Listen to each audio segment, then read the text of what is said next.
When I was in college, I learned to throw pottery on a kick wheel. No motor, just a leg and a flywheel. The first wheel I built was a kick wheel, and after some issues with my back and some severe sciatica, I abandoned the use of the kick wheel for an electric, and my kick wheel became just a place to pile stuff. Well, yesterday I cleaned it off and went back to it. It was so gratifying to throw again on a kick wheel, a slow wheel. On an electric wheel, I feel like a technician manipulating clay. And on the kick wheel, I feel like a clay artist that is ever so connected to the process. This is a little video about slowing down and connecting in a time when some of us are graced with time. The first step is when throwing a pot on a potter's wheel is to get the lump of clay in the center of the wheel. This is one of the most difficult things for a new student to learn to do, but in time it's become something that's relatively easy for me. And it just takes a few seconds to get the lump of clay in the center of the wheel. On an electric wheel, they always teach that you should have the wheel going really fast, but it's not necessary. Once the clay is centered, the first step in the process is to open up the lump of clay. You do this by forcing your thumbs down into the middle of the clay until you've reached a point where you leave enough clay for the thickness in the bottom of the pot. The next step is to compress the bottom, and that's just by pushing down on the clay, it aligns the clay particles in such a way that when they begin to fuse together in the kiln, that they do it in a strong way and you don't get cracks in the bottom of your pot. To further compress the clay, I made a little tool that I call a rib on a stick that follows the contour of the bottom of a cup or a bowl, and it again further compresses the clay. The next step in the process is to raise the walls, and this is called a pull. On that first pull, I didn't grab a whole bunch of clay from the bottom, but on the second pull, I'm going to go down and create a ledge under which my finger will rest, and you'll see how I'll move up that ledge of clay, and it will move all the way up to the top of the pot. As you're getting to the top, you decrease the amount of pressure because that portion of the pot is already thin or thinner. I use my finger to compress the rim just to keep everything where it should be. And you can't see it, but I'm using my leg to just continue to move the wheel, kicking a flywheel that's attached to the wheel head beneath.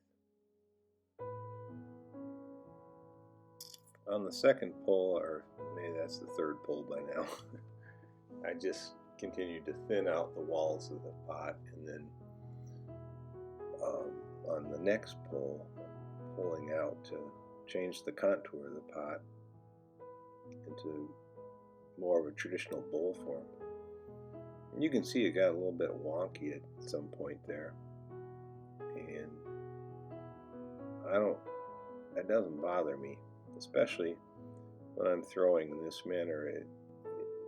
I guess you'd refer to it as throwing a little looser, with throwing a pot that has a little more organic feeling to it and less of a machined quality. What I'm doing is I'm using another rib tool that it was actually a salad spoon that I found at Goodwill, and then I shaped it on my belt sander so it has a contour for bowls. So I refined the contour of the bowl from the inside, That tends to leave some of the energy from your fingers and the throwing lines on the outside. The rim of the pot's important, and I thinned it out a little bit, and now I'm using the web between my fingers just to smooth out and soften the contour on the edge of the pot. At this point I'm using a stick, just a sharp wooden stick, just to trim away some of the extra clay that's on the bottom. And before I cut it off the wheel, I'm going to take a sponge and remove any of the excess moisture that may be on the bottom of the pot. And since I don't like the look of the sponge makes on the pot, I'll go back in with that rip tool just to create a fresher line inside. This little piece of wire is stretched and pulled across the bottom of the pot. And then the pot is lifted using my fingers, gently working my way under the pot. It distorts a little bit, but by the time you set it back down again, everything settles back down to where it should be. Earlier in the day, I made some little cup forms, and so I started by setting that down in the center of the wheel, and then I checked with my needle tool to make sure that it was actually in the center. And then taking some lugs of clay and just sticking those down to the wheel and pushing them gently into the pot to hold it in place while I trim a foot into the pot. Right now I'm just marking where the outside edge of the foot is going to go. I find that if I do that, it keeps me from, well, it helps get the foot in the right place. I'm using a pear-shaped trimming tool right now, just has a sharpened steel edge on it, and I'm cutting down into the clay to define where the foot is going to go, and then quickly removing the clay from the side and raising the foot.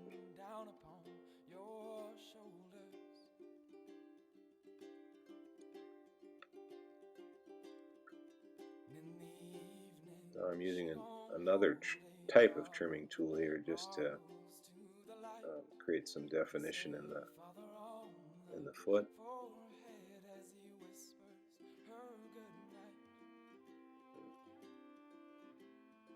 Taking the clay out of the center of the foot. And you can see there's a fairly aggressive line in there. And so I'm just going to soften it up a little bit. I want it to remain fresh and gestural, but not really harsh edges sticking out. I'll spend some time on the foot. It's an important part of the pot. Potter, whenever he looks at the pot, the first thing he'll do is he'll turn it upside down.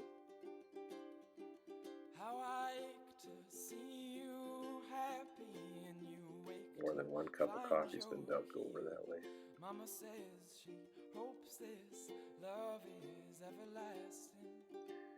Right now I'm just going to burnish or polish that bottom a little bit, smoothing it with my finger so that it doesn't scratch up the counter. And there it is, just a simple little cup form. This is a shot of some of the pots that I made earlier in the day, which then I took a black slip, which was made from cobalt and manganese and red iron oxide, mixed it into a white slip to make it black, and then used the white slip to create some contrasting, fairly loose decoration on these pots. And once they've been bisque fired, they'll get fired in a wood kiln, and the ash and the fire will hopefully play nicely with the black and the white slip. And I'll Probably put a red liner glaze in them. Thanks for watching. Fashion you a forest and call it by your name.